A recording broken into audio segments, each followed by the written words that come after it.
Olá, tudo bem? Me chamo Jonathan Senna e vamos falar hoje sobre a história do Seu Folgueira e a Congada.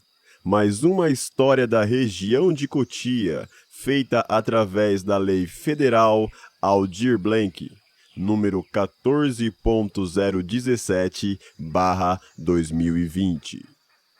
Folgueira e a Congada. A Congada de São Benedito, de Cotia, foi oficializada em junho de 1951 e foi trazida para Cotia pelo senhor Benedito Pereira de Castro. Seu dito nasceu em São Luís do Paraitinga, no Vale do Paraíba, em São Paulo, e foi lá que a sua mãe deu origem à Congada da região, em celebração à assinatura da Lei Áurea, de 1988. Seu dito mudou-se para Cotia ainda na adolescência e teve a ajuda do pai e dos seus irmãos para fundar a Congada no município de Cotia. Desde então, a data de 13 de maio tem sido comemorada pela família Castro. Nesse documentário vamos falar do Senhor Domingos Faustino dos Santos, nascido no dia 3 de novembro de 1922, um dos mais antigos integrantes da Congada de Cotia. Vamos falar do meu avô, Senhor Domingos, conhecido dentro da Congada como Seu Folgueira, e apelidado por muitos como o Senhor do Amendoim, porque depois dos seus filhos já criados, ele trabalhava vendendo seus produtos, dos quais um deles era o amendoim. Nas minhas mais antigas lembranças lembro do meu avô, chegando com mercadoria e a separando para vender os sacos de amendoim, de pururuca e de pipoca.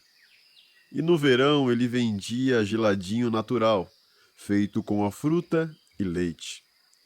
Antes da sua aposentadoria, meu avô sempre trabalhou no campo, na área rural, e já contou algumas histórias, ao trabalhar também no garimpo.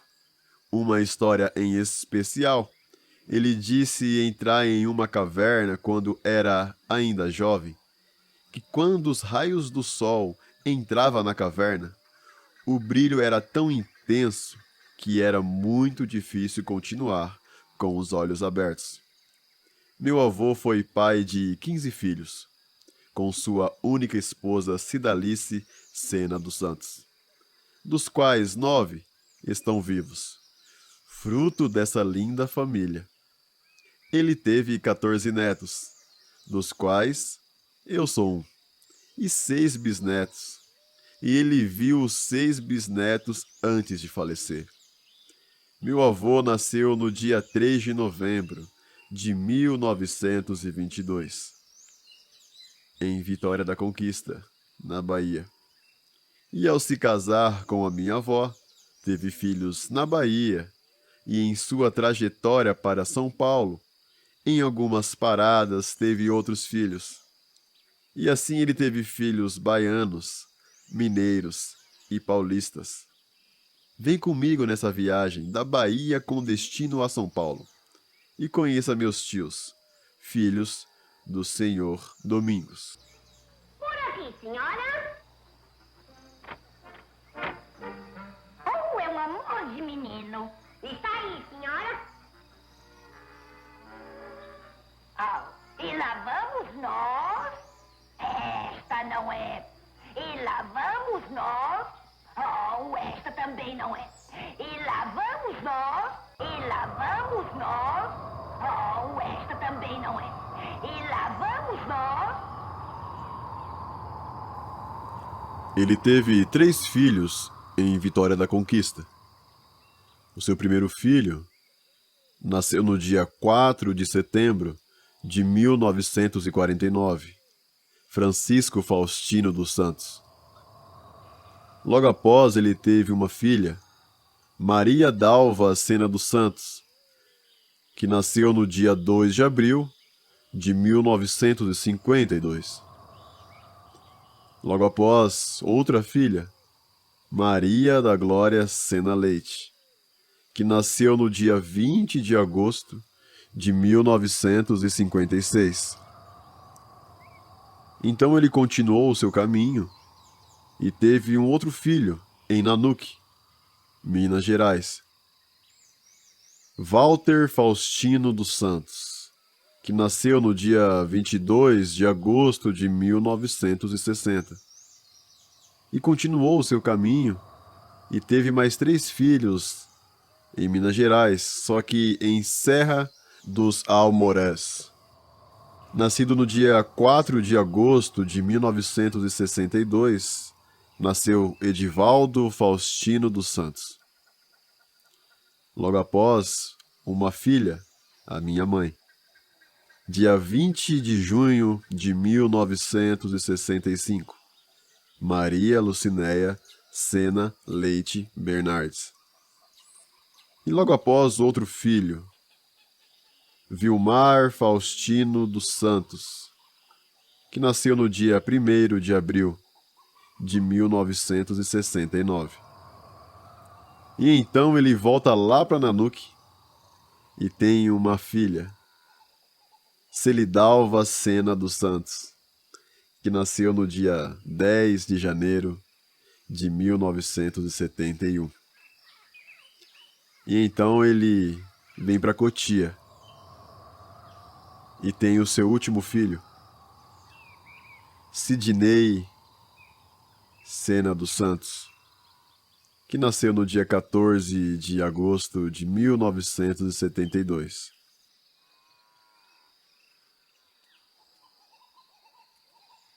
E ele teve 14 netos: a Adriana, o Max, a Michele, o Jonathan, o Jordan, a Daniele, a Mayara, o Leandro, o James, o Eric, o Daniel, o Igor e a Emanuela.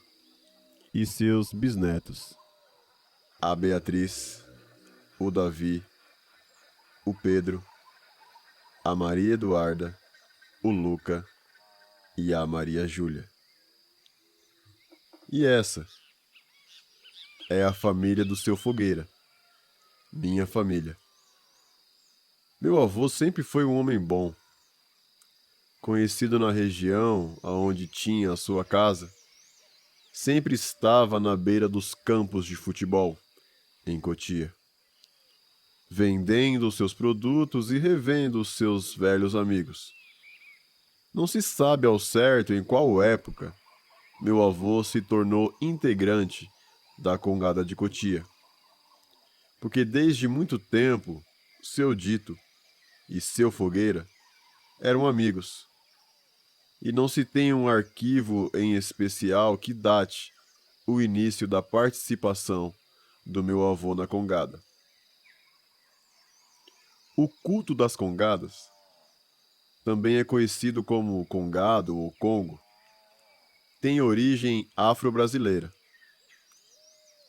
A África pré-colonial recebeu a influência dos religiosos católicos, que levaram, junto com sua catequese, a devoção a Nossa Senhora do Rosário aos negros africanos. Os negros acrescentaram a esta devoção elementos próprios, como os bailados, os guerreiros e as coroações, misturando suas práticas de culto com ritos e santos católicos. O modelo religioso foi recriado com elementos próprios da cultura africana, dando origem às chamadas congadas, que trata-se de um desfile ou procissão que reúne elementos das tradições tribais da Angola e do Congo. Esse fenômeno cultural é conhecido como sincretismo religioso, entidade dos cultos africanos que eram identificados aos santos do catolicismo, Vale ressaltar que essa prática não é uma prática cristã, nem bíblica, e sim um culto permitido pela Igreja Católica, sem nenhuma referência ou aprovação bíblica. Pelo fato da Bíblia cristã não aprovar culto a nenhum homem ou mulher, nem aos apóstolos ou a Maria, mãe de Jesus, nem a elementos da natureza. A festa de São Benedito é uma das mais tradicionais heranças da cultura e do sincretismo afro-brasileiro. Minha família, em questão religiosa, é bem mista. Quase todos vieram do catolicismo. Meu avô, eu me lembro que benzia as pessoas e tinha muito conhecimento com chá e ervas. E cada filho seguiu seu caminho religioso. Alguns continuaram no cristianismo católico, outros seguiram o cristianismo protestante, outros seguem o candomblé, o judaísmo. Meu avô ficou décadas participando da congada de São Benedito de Cotia. E eu, em particular, já fui 2 vezes na congada, quando eu ainda era menor de idade. Porém, meses antes do meu avô falecer, uma das suas filhas levou um pastor protestante para conversar com o meu avô. E ele aceitou Jesus Cristo como seu único e suficiente Senhor e Salvador.